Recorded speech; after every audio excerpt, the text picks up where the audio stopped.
Semester 6 के अंतर्गत हम पढ़ा रहे हैं कॉम्प्लेक्स एनालिसिस, जो कोर्स 6.1 के अंतर्गत आता था।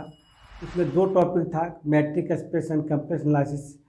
आज पढ़ाने जा रहा है कॉम्प्लेक्स एनालिसिस के अंतर्गत एनालिटिक फंक्शन। तो देखिए,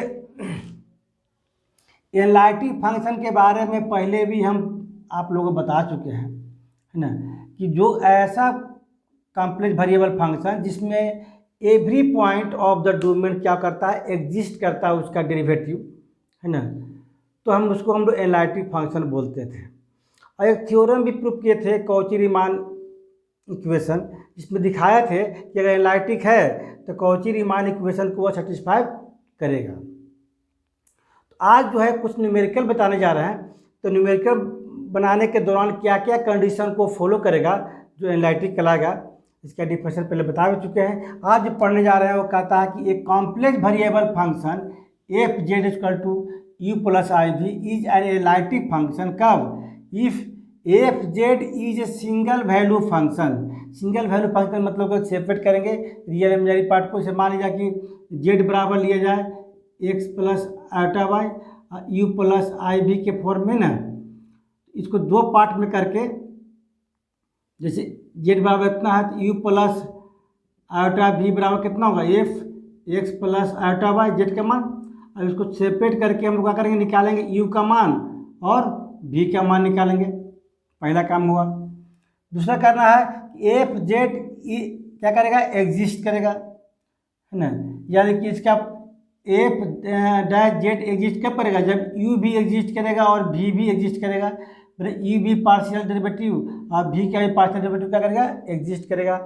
और वो फिनाइट वैल्यू होगा और यूनिक होगा, एक ही होगा, अलग अलग नहीं होगा। तो पहले भी हम लोग डेरिवेटिव पढ़े तो देखे थे कि डेरिवेटिव जब एग्जिस्ट करता था तो क्या होता था, यूनिक होता था, फिनाइट वैल्यू आता था। इसमें इनफिनाइट अगर आ जाए तो समझ जाए कि वह एग्जिस्ट नहीं कर रहा है। तीसरा, एफ जेड कंटिन्यूअस है। कंटिन्यूअस पहले शो कर लीजिए। कभी कभी होता है कंटिन्यूअस होता है लेकिन डिरिवेबल नहीं होता। अगर डिरिवेबल प्रत्येक पॉइंट पर है तो वह कंटिन्यूअस भी होगा। फिर कहता है चौथा पॉइंट कि F Z satisfy C R equation, Cauchy Riemann equation को क्या करेगा, सेटिस्फाई करेगा। यानी उसके क्या करना हुआ, यू एक्स निकालेंगे तो वी वाई के बराबर होगा और यू वाई निकालेंगे तो माइनस वी एस के बराबर होगा। यानी कि del you upon del S का मान del we upon del Y के बराबर होगा और del you upon del Y का मान minus del we upon del S के बराबर होगा। यह कॉची-रीमान इक्वेशन है। तो कब होगा, जब इसका डेरिवेटिव एग्जिस्ट कर रहा है। जब डेरिवेटिव एग्जिस्ट करेगा तभी तो सी आर इक्वेशन को हम लोग सेटिस्फाई करवाएंगे यहाँ पर। और एवरी डोमेन पर, यानी कि एवरी पॉइंट ऑफ डोमेन, जितना उसका डोमेन सेटिस्फाई करता है कोई फंक्शन का, प्रत्येक डोमेन के प्रत्येक पॉइंट पर वो एग्जिस्ट करना चाहिए। तभी हम लोग बोले हैं कि एफ डैश जेड क्या करेगा, एग्जिस्ट कर गया एवरी पॉइंट। अगर एवरी पॉइंट एग्जिस्ट करेगा तो क्या कहलाएगा, एनालिटिक फंक्शन कहलाएगा। तो एनालिटिक फंक्शन को प्रूव करने के लिए हमको ये सब कंडीशन को फॉलो करना पड़ेगा, है ना। देखिए, हम आज बहुत important question, important solve example लेके आए आपके बीच में ना, जो बताएंगे कि कैसे एनालिटिक होता है और कैसे एनालिटिक नहीं होता है। तो कुछ एग्जाम्पल से क्लियर करेंगे अभी, है ना। एक एग्जाम्पल लेते हैं जो दिखाना पड़ रहा है हमको कि वह एनालिटिक है। दूसरा एग्जाम्पल लेंगे, शो करेंगे कि एनालिटिक नहीं है। जैसे example number 1, show that F Z equal to sine z क्या है, एनालिटिक है। शो कीजिए एफ जेड बराबर साइन जेड क्या है, is analytic, is an analytic. तो we have F Z equal to sine z, f z को मिल सकता कितना, यू प्लस आयोटा भी, और जेड का मान कितना था, एक प्लस आयोटा वाई। अब सेपरेट करेंगे हम लोग, यू प्लस आयोटा भी। इसका क्या होता है formula, sine a plus b के रूप में तोड़ दिए इसको, sine a into cos b, b के स्थान पर आयोटा वाई है, cos a into sine B,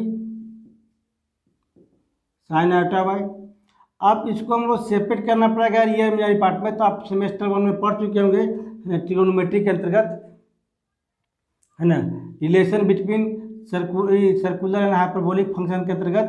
तो क्या था, साइन एक्स, इसका मान कितना था, हाइपरबोलिक कॉस वाई।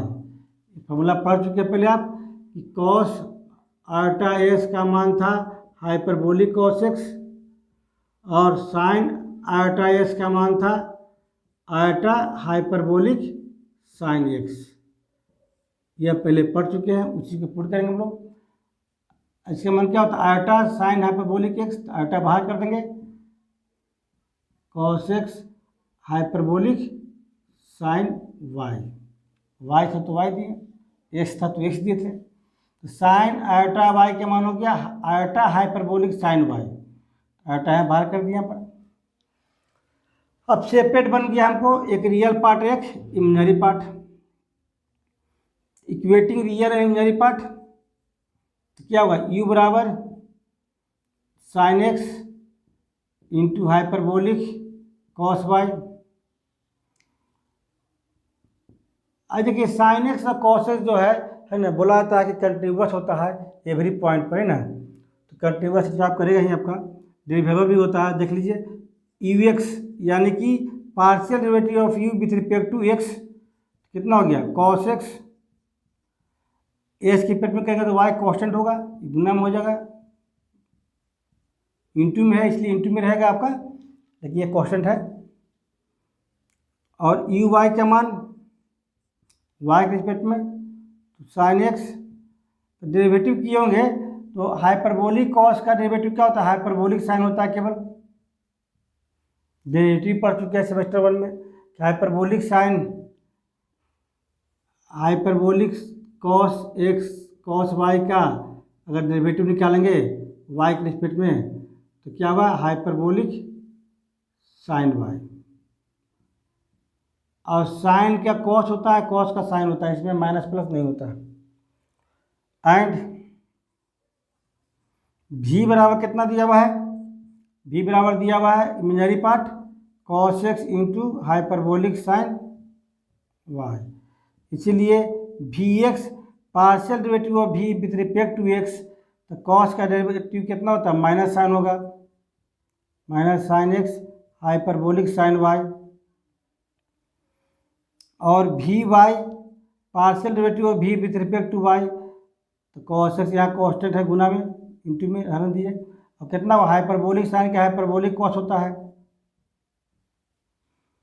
अब देखिए डेरिवेटिव तो एग्जिस्ट कर रहा है, प्रत्येक पॉइंट पर करेगा, आपका ओरिजिन पर भी करेगा, लेकिन देख लीजिए क्योंकि साइन एक्स है या कॉस एक्स है, साइन एक्स कॉस एक्स क्या होता है ना, डिफरेंशिएबल भी होता है और कंटिन्यूअस भी होता है every point of domain, domain के प्रत्येक पॉइंट पर यह डिफरेंशिएबल कंटिन्यूअस होता है, ये तो एग्जिस्ट कर गया। और साथ साथ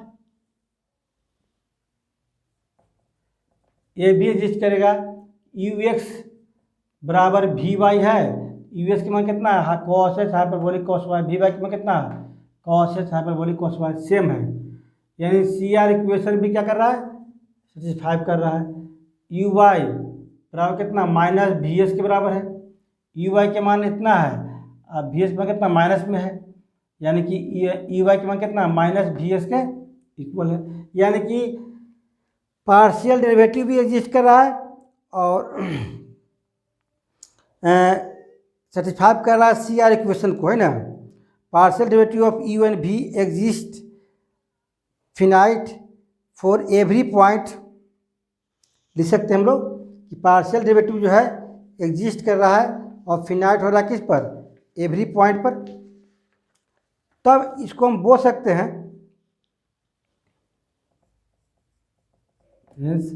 पार्शियल डेरिवेटिव,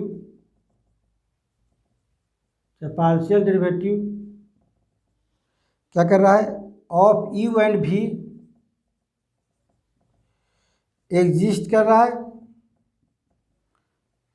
फिनाइट हो रहा है for every point of domain of the domain, every point of the domain. Clear है यहाँ पर? और साथ साथ क्या कर रहा है, CR इक्वेशन के सप्लाई कर रहा है ना, which is also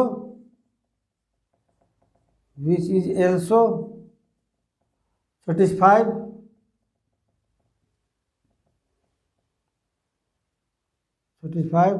CR equation. पहला काम क्या किए, सेपरेट किए सिंगल वैल्यू, u का अलग v का अलग, पहला काम हो गया। दूसरा कहता है कि पार्शियल डेरिवेटिव एग्जिस्ट कर रहा है प्रत्येक उसके डोमेन पॉइंट पर, क्योंकि साइनस कोसेस क्या होता है, कंटिन्यूस होता है। अगर डेरिवेटिव एग्जिस्ट कर रहा है तो क्या होगा, कंटिन्यूस भी हो जाएगा आपका, कंटिन्यूस करने की जरूरत नहीं है, कंटिन्यूस हो जाएगा आपका।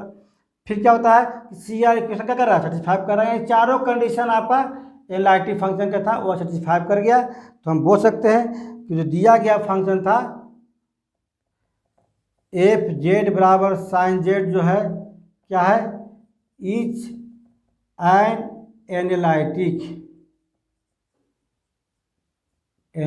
है।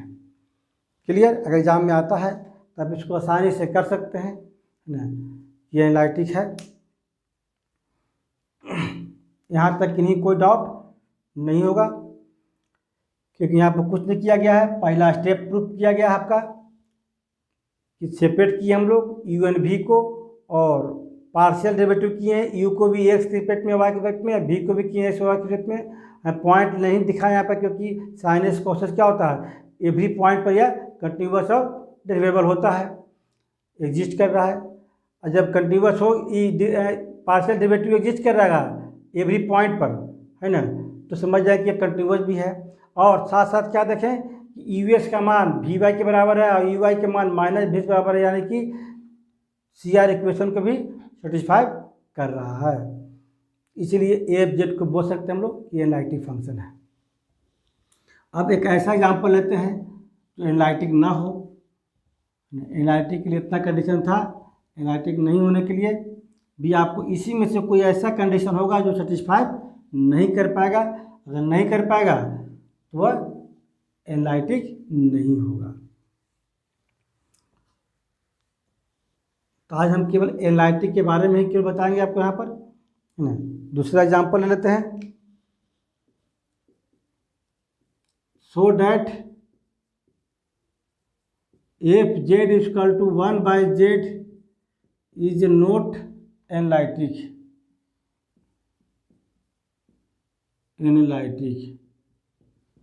एफ जेड बराबर 1/z जो है एनालिटिक नहीं है, यह प्रूफ करना आपको। इसको प्रूफ करने के लिए, है ना, जो अभी हम प्रूफ किए थे उसी को केवल दिखा देंगे, सेटिस्फाई करवा देंगे कि ये एनालिटिक का जो चारों कंडीशन है वह सेटिस्फाई नहीं कर रहा है, तो हमको समझ जाएंगे कि यह जो है एनालिटिक नहीं है। जैसे we have F Z equal to 1/z, यानी कि 1 बट्टे कितना हुआ, इसको लिख सकते हैं एफ जेड बराबर कितना था, u प्लस आयोटा भी, और जेड के मान कितना था, x प्लस आयोटा बाई। इसको रेशनलाइज कर सकते हैं हम लोग, कितना, x माइनस आयोटा बाई से न्यूमरेटर में, x माइनस आयोटा बाई से न्यूमरेटर में गुना कर दिए, कितना हो जाएगा, x माइनस आयोटा बाई, और नीचे कितना हो जाएगा, a plus B into M, A square minus B square, iota का स्क्वायर वाई स्क्वायर। आयोटा का स्क्वायर के मान -1 होता है, तो क्या बन जाएगा, यहाँ प्लस हो जाएगा आपका, कितना हो गया, u प्लस आयोटा भी बराबर, अलग अलग करेंगे, x बटे x square plus Y square minus iota y बटे x square plus Y square. Equating real और इमेजिनरी पार्ट सेपरेट करेंगे, सिंगल वैल्यू फंक्शन। पहला क्या होगा, जैसे इक्वेट करेंगे u बराबर क्या होगा, रियल पार्ट हो जाएगा x बटे x square plus Y square. इसलिए यूएस का मान निकाल लीजिए। अब ओरिजिन पर भी निकाल सकते हैं, 0 पर निकाल सकते हैं ना, ये एग्जिस्ट नहीं करता है। देख लीजिए कैसे नहीं करता है। तो आपका यूएस का मान कितना हुआ, partial derivative of X with respect to X, X की पेट में, तो 1 इंटू कितना हो गया, X square plus Y square minus X into कितना हो जाएगा, एक्स स्क्वायर का 2x, वाई स्क्वायर तो 0 होगा यहाँ पर, बटे कितना हुआ V square, X square plus Y square का होल स्क्वायर। यूएस का मान हो गया आपका -2 स्क्वायर, तो कितना बचेगा, Y square minus x square बचेगा यहाँ पर, और X square plus Y square का होल स्क्वायर। फिर वी वाई यू वाई का मान वाई के रिस्पेक्ट में करने जा रहे हैं, एक्स 0 इंटू कितना, एच का डेरिवेटिव कितना, 0, एक्स यहाँ कॉन्स्टेंट होगा, x square plus Y square minus X 0 plus 2y बटे x square plus Y square का होल स्क्वायर। तो मान कितना आ गया, मान आपका आ गया यू वाई का मान आ गया -2xy बटे x square plus Y square का होल स्क्वायर।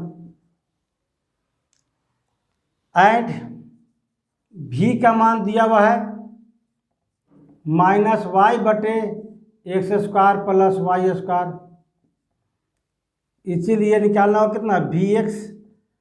तो वी एस का मान निकालेंगे हम लोग पहले, तो partial derivative of V with respect to X, तो डायरेक्ट भी निकाल सकते हैं। यहाँ पर आएगा आपको जानते कितना 2xy, माइनस पहले से था प्लस हो जाएगा, ये चीज़ आपका आएगा 2xy बटे x square plus Y square का होल स्क्वायर आएगा।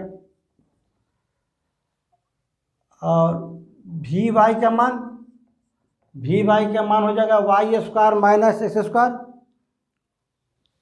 Y square minus x square बटे x square plus Y square का होल स्क्वायर। यह पोलिनोमियल के रूप में है, पोलिनोमियल के रूप में अलजेब्रिक फंक्शन है। आप ध्यान दीजिएगा कि ऐसा टर्म जो है आप देखे होंगे, लिमिट में पढ़े होंगे आप, इसी लिमिट लेंगे तो ये एग्जिस्ट नहीं करेगा, डज नॉट एग्जिस्ट। क्या होगा, डज नॉट एग्जिस्ट। जब इसका लिमिट एग्जिस्ट नहीं करेगा तो डेरिवेबल भी क्या होगा, एग्जिस्ट नहीं करेगा।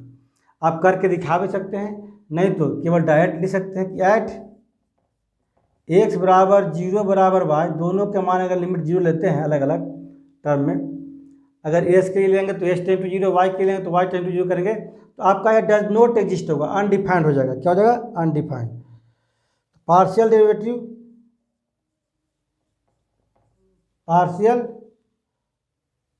डेरिवेटिव ऑफ कितना, तो पार्शियल डेरिवेटिव मान लीजिए कितना, U X U Y V X V Y does not exist,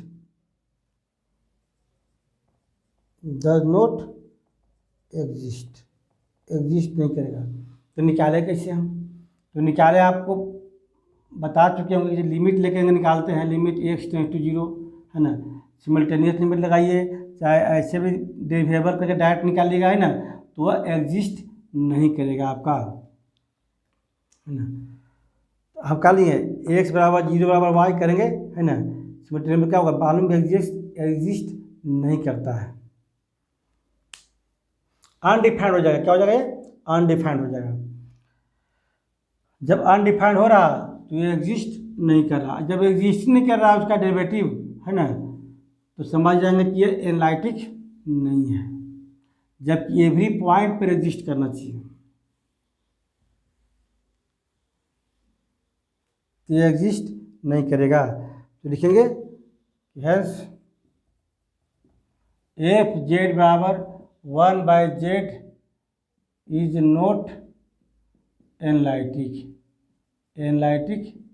नहीं है। यहाँ तक क्लियर है। यहाँ डेरिवेटिव एग्जिस्ट नहीं करेगा, है ना।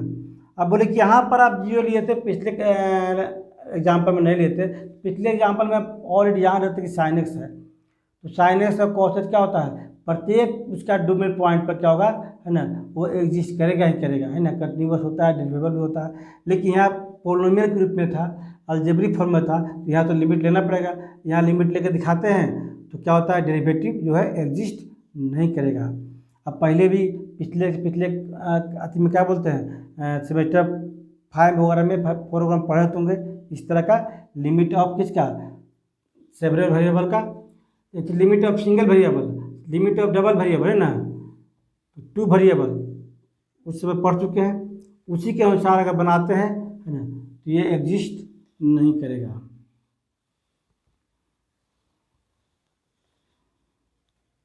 फिर एग्जाम्पल लेते हैं, कुछ इस तरह से एग्जाम्पल लेते हैं। एग्जाम्पल नंबर 3 कहता है डिस्कस कीजिए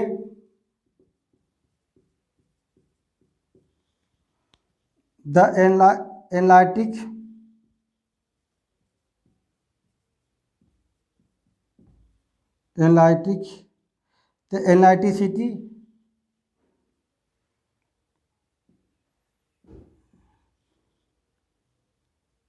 एनालिटिसिटी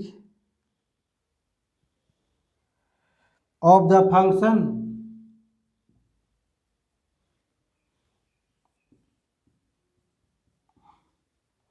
एफ जेड बराबर दिया हुआ जेड इंटू जेड का कंजुगेट, इस तरह से, या इसको क्वेश्चन को इस तरह पूछ सकता है, इसका मोड जेड का स्क्वायर होता है, तो prove that the function F Z equal to mod Z का स्क्वायर होता है, इसका मान, है ना, is continuous everywhere, continuous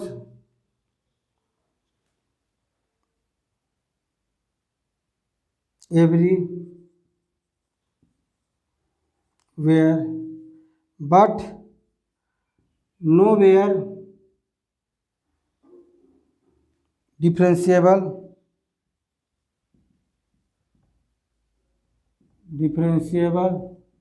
except at origin को छोड़ करके बाकी पॉइंट पर नहीं होता है। देखिए दोनों क्वेश्चन सेम है, कैसे सेम मान सकते हैं हम लोग, कि पहला प्रूफ करना है कि एनालिटिक फंक्शन को डिस्कस कीजिए, तो एनालिटिक फंक्शन को डिस्कस करने क्या होगा, हमको डिफरेंशिएबल दिखाना पड़ेगा एवरी पॉइंट पर, क्या दिखाना पड़ेगा, एवरी पॉइंट पर, जीरो के साथ साथ और भी अदर पॉइंट पर।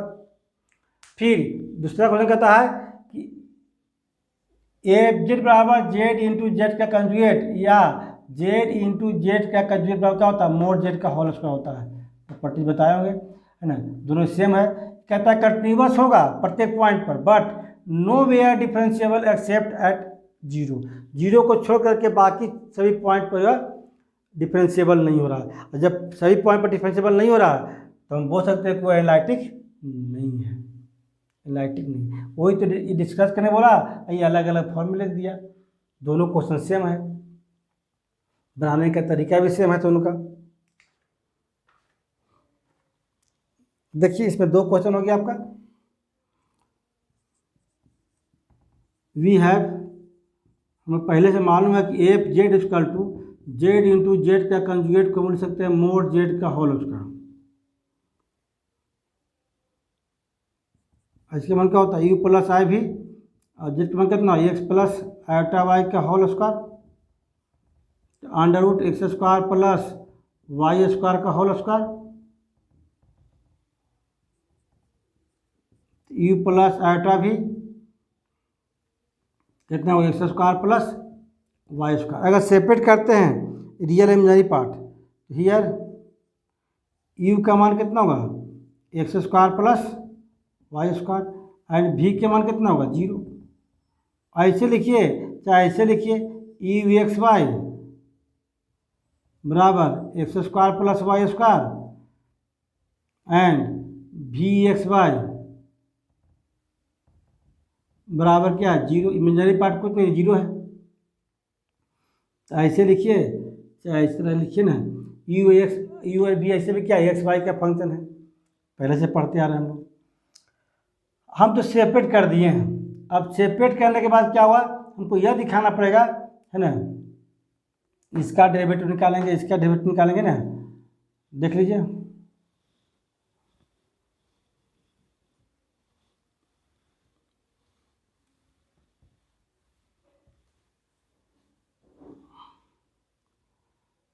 ई और भी क्या है, पोलिनोमियल है। ई और भी क्या है, पोलिनोमियल है।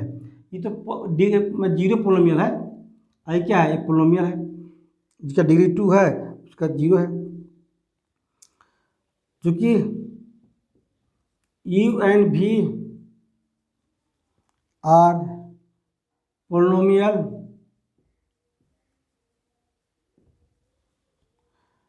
इन एक्स एंड वाई, तो ध्यान रखिएगा कि एक्स और वाई के रूप में अगर पोलिनोमियल है ना, तो हम बताया था कि एवरी पोलिनोमियल फंक्शन क्या होता है, कंटिन्यूअस होता है प्रत्येक पॉइंट पर। इसलिए यू एंड भी आर कंटिन्यूअस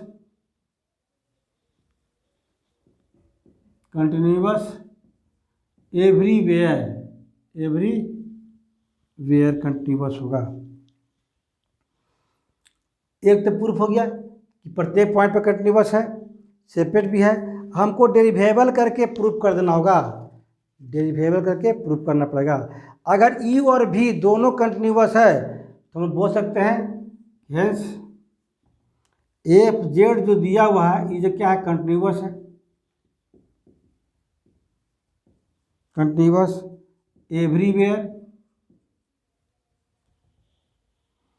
अब क्या करेंगे, पार्शियल डेरिवेटिव कर देंगे, del you upon del x, या केवल यू एस लिखिए, कितना होगा 2x, del you upon del y तो हो जाएगा 2y। हम पार्शियल डेरिवेटिव किए, एक बार एस के रिस्पेक्ट में वाई के रिस्पेक्ट में क्या भी कि ये एस के रिस्पेक्ट में del we upon del x 0, del we upon del y 0।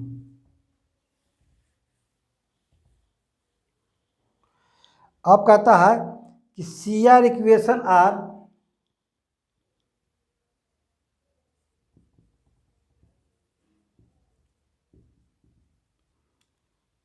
ये सी आर इक्वेशन को सेटिस्फाई अगर करता है तो किस पॉइंट पे करेगा, पॉइंट तो होना चाहिए ना।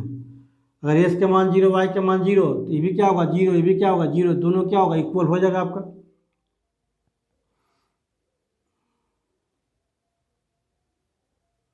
कितना होता है, del you upon del x बराबर del we upon del y, यानी 2s बराबर 0, एस बराबर क्या होगा 0। दूसरा नंबर क्या होता है, del you upon del y बराबर minus del we upon del x, इसका मान कितना है 2y बराबर कितना 0, तो y बराबर कितना हो गया 0। एस बराबर भी 0 है, y बराबर 0 है, तो सी आर इक्वेशन अगर दोनों का मान अगर 0 लिया जाए तो ऑलरेडी दोनों क्या होगा इक्वल हो जाएगा। यानी कि लिख सकते हैं कि hence C R equation are satisfied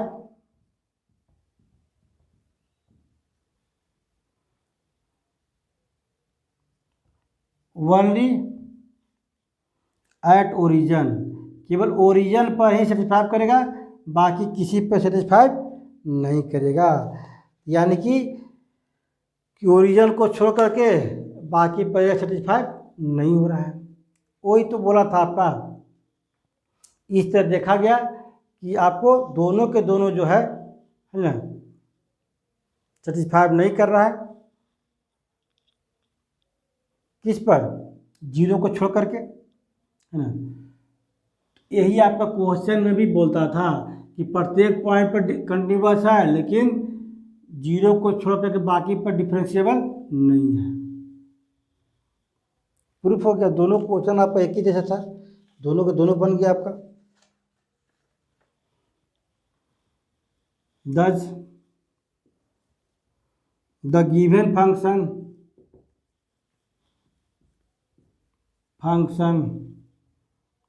nowhere differentiable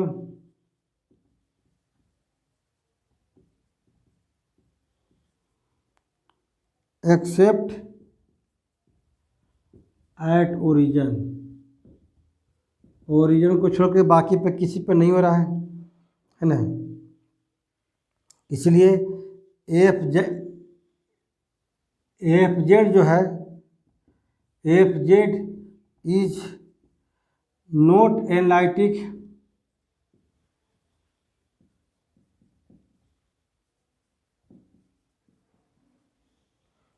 S बराबर 0 वाई बराबर 0, इसका मतलब क्या हुआ, जेड बराबर भी 0 होगा। तो इसका मतलब हो गया आपका कि F z is nowhere analytic. Analytic तभी होता है जब प्रत्येक पॉइंट पर होता है ना, तो सिर्फ 0 पर हो रहा है, जबकि एवरी पॉइंट पर उसको डिफरेंशिएबल होना चाहिए। तो डिफरेंशिएबल में होता है कि यहाँ पार्शियल डिफरेंशिएबल हो रहा है, तो पार्शियल हो चाहे ऑर्डिनरी हो, लेकिन होना चाहिए आपका। अगर नहीं हो रहा तो समझ जाएंगे कि यह डिफरेंशिएबल नहीं हो रहा है। और डिफरेंशिएबल प्रत्येक पॉइंट पर नहीं होगा, उसका डोमेन पर नहीं होगा पूरा पर, समझ जाएंगे कि वह एनालिटिक भी नहीं है।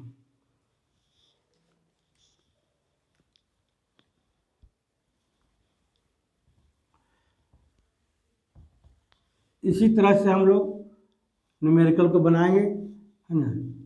यहाँ 3 को एग्जाम्पल लिए हम लोग। अब एक एग्जाम्पल और लेके दिखाते हैं आपको। एग्जाम्पल नंबर 4, जो आप लोग अपने से करके देखिएगा, अगर बन जाता है तो ठीक है।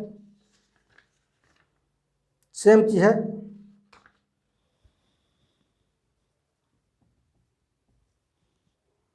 so that the function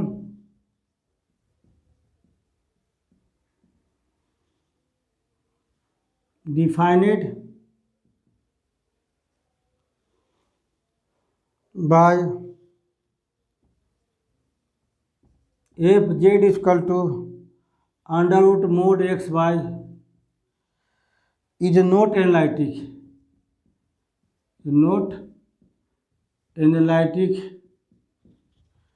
at origin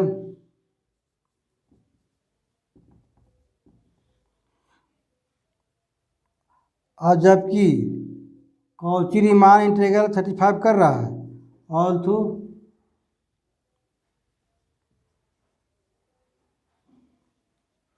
Cauchy Riemann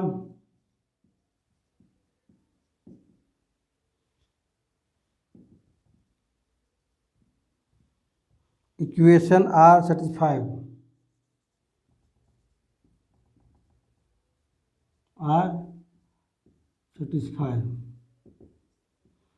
तो कॉची रीमान इक्वेशन सेटिस्फाई करेगा, तो मान लें कि प्रत्येक पॉइंट पर वह डिफरेंशिएबल जो है एग्जिस्ट नहीं करता होगा, जिसके कारण वह एनालिटिक नहीं है।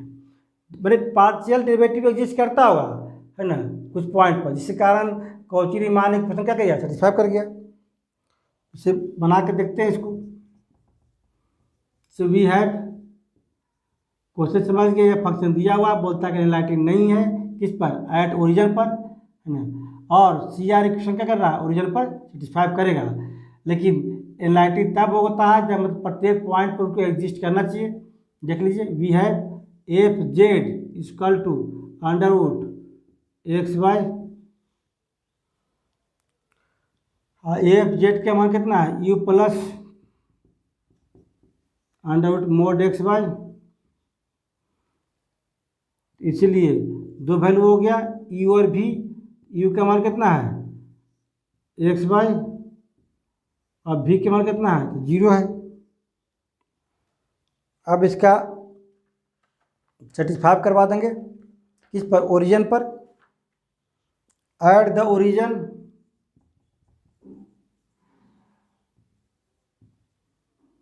जीरो जीरो पर वी हैव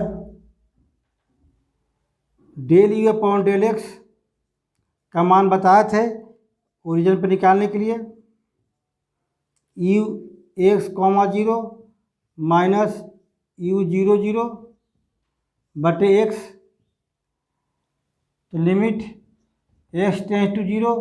अब देखिए यू एक्स वाई के मान इतना है, एक्स कॉमा जीरो यानी कि एक्स की जगह पर एक्स होगा लेकिन वाई की जगह पर जीरो, तो एक्स गुने जीरो क्या हो जाएगा, पूरा जीरो हो जाएगा। और जीरो जीरो के लिए क्या होगा, जीरो होगा बटे कितना, एक्स। तो क्या बचेगा, जीरो बटे एक्स क्या हो जाएगा, zero. Del you upon del y, तो limit y tends to zero u zero comma y minus u zero zero बटे वाई। अब इसका मान कितना हुआ, limit y tends to zero, इसका मान भी जीरो हो जाएगा माइनस जीरो बटे वाई। रख के देखिए आप, यू एस वाई का मान इतना है, इसमें रखेंगे तो क्या होगा, जीरो होगा। और जीरो बटे वाई क्या होगा, जीरो हो जाएगा। उसी तरह से del we upon del x का मान, limit x tends to zero v x y का मान, वी एक्स वाई का मान दिया हुआ है जीरो, तो x comma zero minus v zero zero लेंगे बटे एक्स, तो कितना हुआ, जीरो माइनस जीरो बटे एक्स। और limit x tends to zero, इसका मान भी क्या होगा, जीरो ही होगा। सबका मान जीरो हो रहा है आपका। और del we upon del y, तो limit y tends to zero v zero comma y minus v zero zero बटे वाई, तो limit y tends to zero, इसका मान भी जीरो है, सब जीरो हो गया। यानी कि हम बोल सकते हैं कि del you upon del x का मान del we upon del Y के बराबर है, and del you upon del Y का मान minus del b upon del x के बराबर है। यहाँ जीरो है, जीरो में तो माइनस लगता नहीं है, तो क्या माइनस के बराबर, दोनों के मान तो जीरो है, बराबर हो गया। तो यानी कि सी आर इक्वेशन जो है ओरिजिन पर सेटिस्फाई कर रहा है। यही मेन प्रूफ करना था कि सी आर इक्वेशन सेटिस्फाई करेगा, लेकिन कौची रीमान ये एनलाइटिंग नहीं होगा। यहाँ क्या लिखे हम लोग, hence C R equation are satisfied